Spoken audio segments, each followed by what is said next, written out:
Assalamualaikum warahmatullahi wabarakatuh.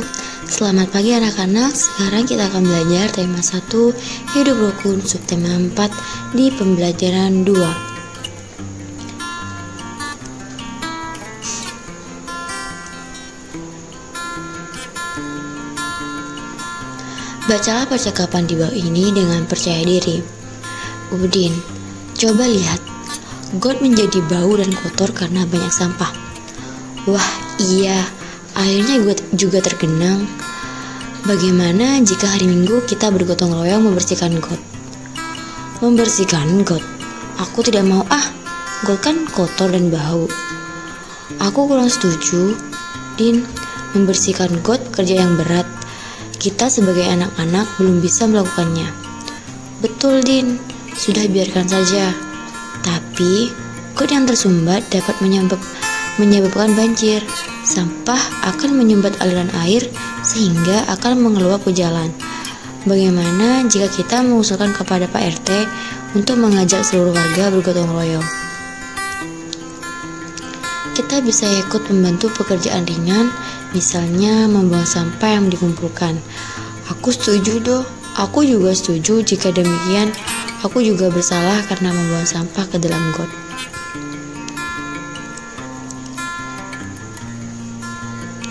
Jawablah pertanyaan-pertanyaan berikut sesuai percakapan di atas.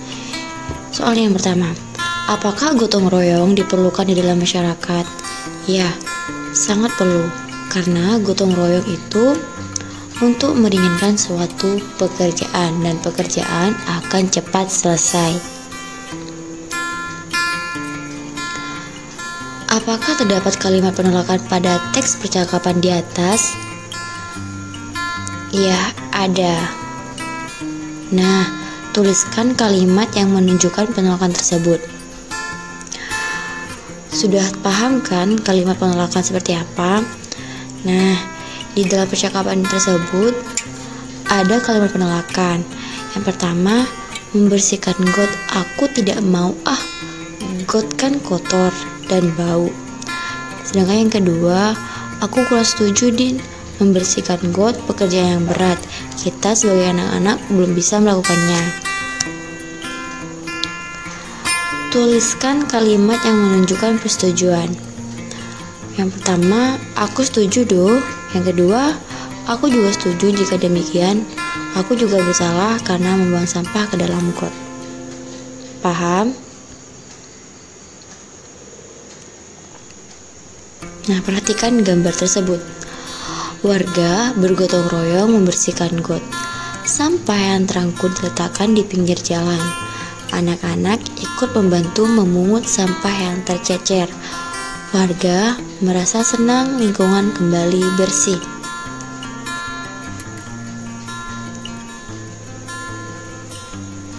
Perhatikan percakapan berikut.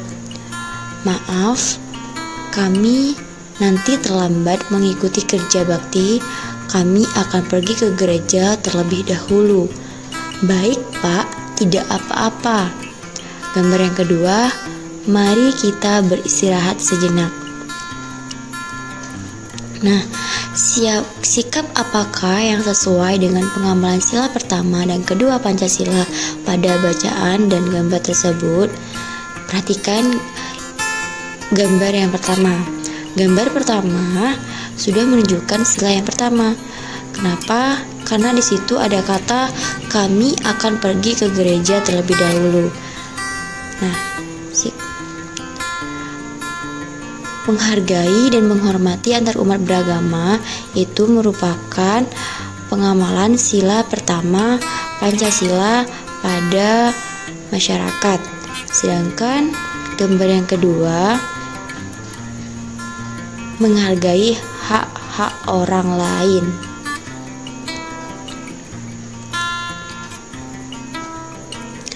Penerapan sila pertama dan kedua Pancasila di lingkungan masyarakat.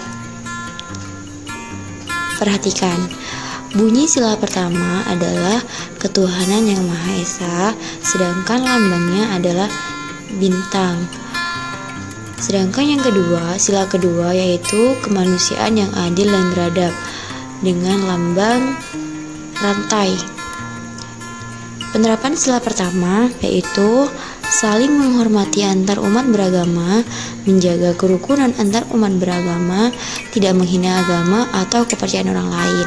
Nah, sebagai umat beragama, kita harus bertoleransi kepada yang berbeda agama. Jadi kita harus saling menghormati antar umat beragama. Sila kedua, kemanusiaan yang adil dan beradab. Penerapan silanya yaitu saling tolong-menolong antar sesama manusia, menghargai hak orang lain. Yang ketiga, turut serta dalam kegiatan sosial.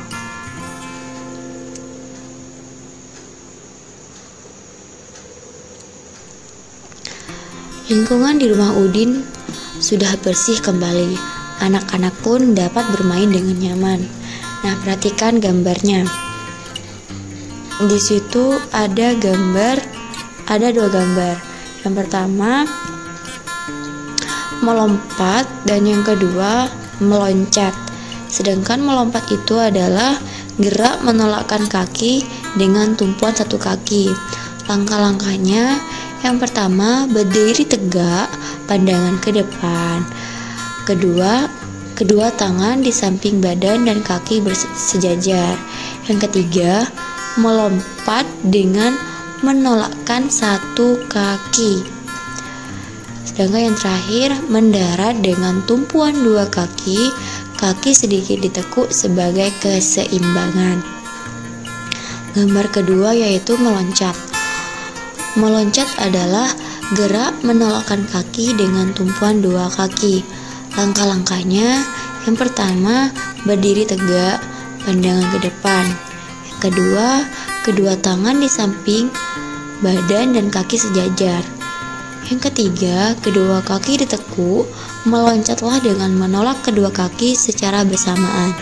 Sedangkan yang terakhir, mendarat dengan tumpuan dua kaki, kaki sedikit ditekuk sebagai keseimbangan. Paham anak-anak?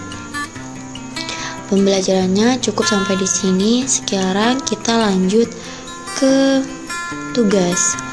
Tuliskan 5 contoh masing-masing, 5 contoh pengamalan sila pertama dan sila kedua Pancasila di lingkungan masyarakat.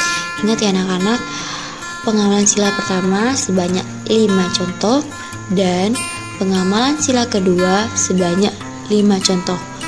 Pada video kali ini sudah Ibu jelaskan pengamalan sila pertama dan kedua.